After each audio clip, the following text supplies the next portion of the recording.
২০ লক্ষ টাকার জাল নোট ও জাল নোট তৈরির বিভিন্ন সরঞ্জাম উদ্ধার অপরাধের সাথে জড়িত ৩ জনকে গ্রেফতার করেছে পুলিশ। তথ্যচিত্রে ছিলেন আমাদের সরেজমিন পত্রিকার স্টাফ রিপোর্টার মোহাম্মদ দেলোয়ার হোসেন।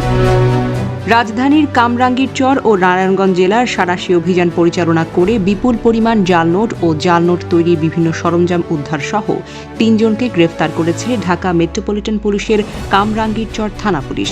গ্রেফতারকৃত ১ সুমন ৩৮-২, সুলতানা ২৮-৩, হানিফ গাজী ৪৮। গ্রেফতারকৃতদের হেফাজত থেকে ২০ লক্ষ টাকার জাল নোট, আংশিক প্রিন্ট করা ১,০০০ টাকা মূল্যমানের ৯,৭৬,০০০ টাকার জাল নোট ও জাল নোট তৈরির বিভিন্ন সরঞ্জাম উদ্ধার করা হয়েছে।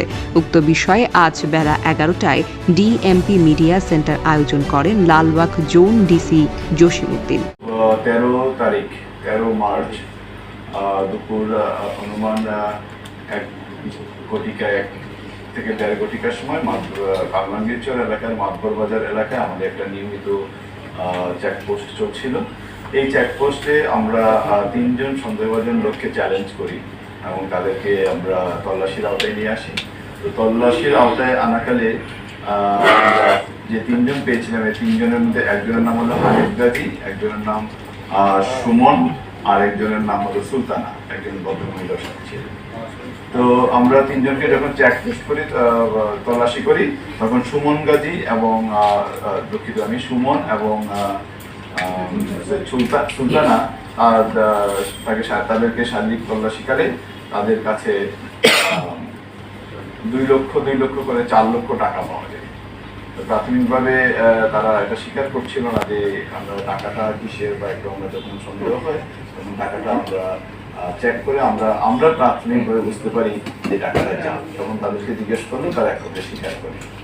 তো এটা হলো আমাদের ওই দিনের ওই সময়ের যে চেকপোস্টে তল্লাশি। পরবর্তীতে তাদেরকে আমরা এই বিষয়ে অধিকতর জিজ্ঞাসাবাদ করলে তারা আমাদেরকে জানায় যে তারা এই আসন্ন যে পবিত্র ঈদ উল ফিতর এবং চলমান যে রমজান মাস, এই রমজান মাসে মানুষের যে কর্মচাঞ্চল্য থাকে এবং ব্যস্ততা থাকে ব্যবসা বাণিজ্য এবং আর্থিক লেনদেনে, এই সুযোগটাকে কাজে লাগিয়ে তারা এই জাল টাকাগুলো বাজারে ছড়িয়ে দিবে এবং তারা জাল টাকার বিনিময়ে পণ্য ক্রয় করবে।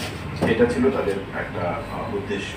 তো পরবর্তীতে তাদেরকে আমরা আরো জিজ্ঞাসাবাদ করলে তারা জানায় ইতিমধ্যে তারা বাজারে প্রায় ৩০ থেকে ৪০ লক্ষ টাকা এরকম জাল টাকা ছড়িয়ে দিয়েছে এবং সেটা হলো তাদেরও আরো কিছু সহযোগী তারা আছে, সেই সহযোগীদের মাধ্যমে।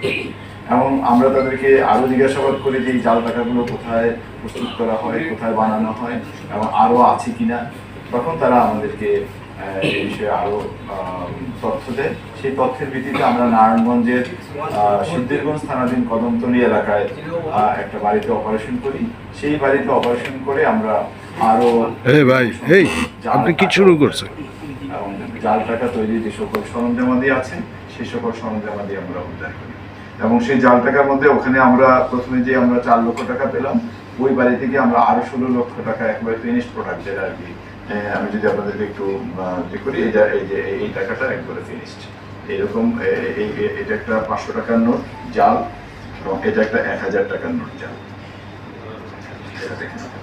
এইরকম আমরা আরো ১৬ লক্ষ টাকা ওখানে পাই এবং প্রায় আংশিক প্রস্তুতকৃত এইরকম টাকা আমরা তাদের কাছে পাই। এটা হয়তো বা আরেকটু সময় পেলে তারা এটাও প্রিন্ট করে ফেলতো এবং এটা বাজারে ছড়িয়ে দেওয়ার জন্য তারা চেষ্টা সব রেডি করছিল।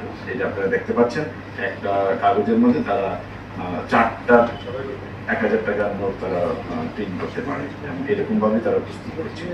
তো আমরা ওখান থেকে এইরকম আরো ৯,৬০,০০০ টাকা আমরা উদ্ধার করি, যেটা এইরকম। আর ফিনিশড একবার মানে সম্পূর্ণ প্রস্তুতকৃত আমরা ১,০০০ টাকা এবং ৫০০ টাকা মিলে পাই আরো ১৬ লক্ষ টাকা। আর ১৬ লক্ষ এবং এটা হলো ৯,৬০,০০০ টাকা। এটা হলো আমাদের টাকা। আর আমরা ওখান থেকে